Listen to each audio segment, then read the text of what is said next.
what is the difference between a functional report versus an audiological report? Thank you so much, Scara, for this wonderful opportunity to share our ideas from the National Council of and for Persons with Disabilities in South Africa. From our perspective, what health professionals and all the other role players should know is that inclusion or dialogue, mediation, even litigation in practice are impossible with a clinical reporting which only describes the clinical loss and recommends, for example, hearing devices and technologies as management. Health professionals, as well as the other role players involved, must understand, for example, the relationship between impairment, disability, and reasonable accommodation.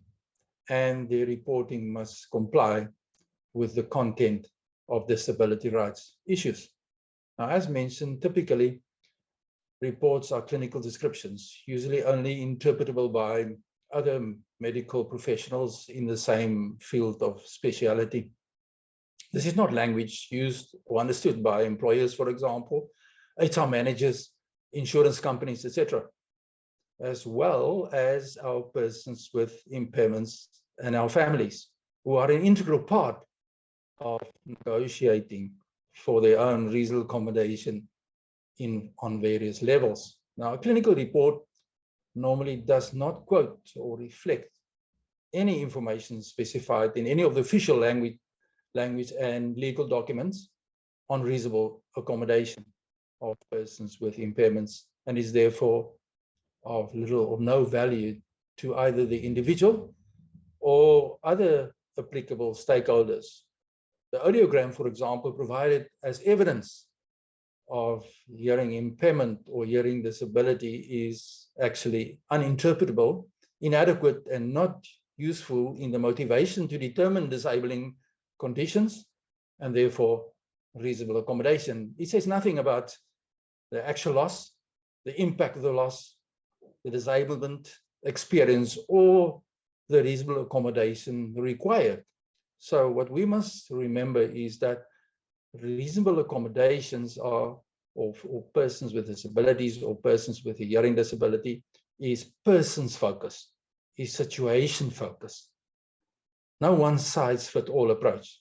And that one size fits all approach is not in line with legislation. So when health professional only recommends, for example, amplification for a person with a hearing impairment, it applies to the responsibility of that specific individual, but does not speak to the responsibility of, or for example, the employer as per legislation.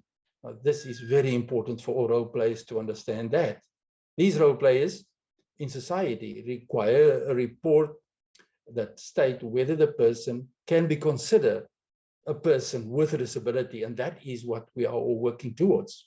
But any report that uses only a clinical description, as you mentioned, as proof of disability, without describing the impact of the impairment and the functional limitations, because that is what's about, is functional limitations, cannot be used to form an opinion on whether a person is a person who has a disability.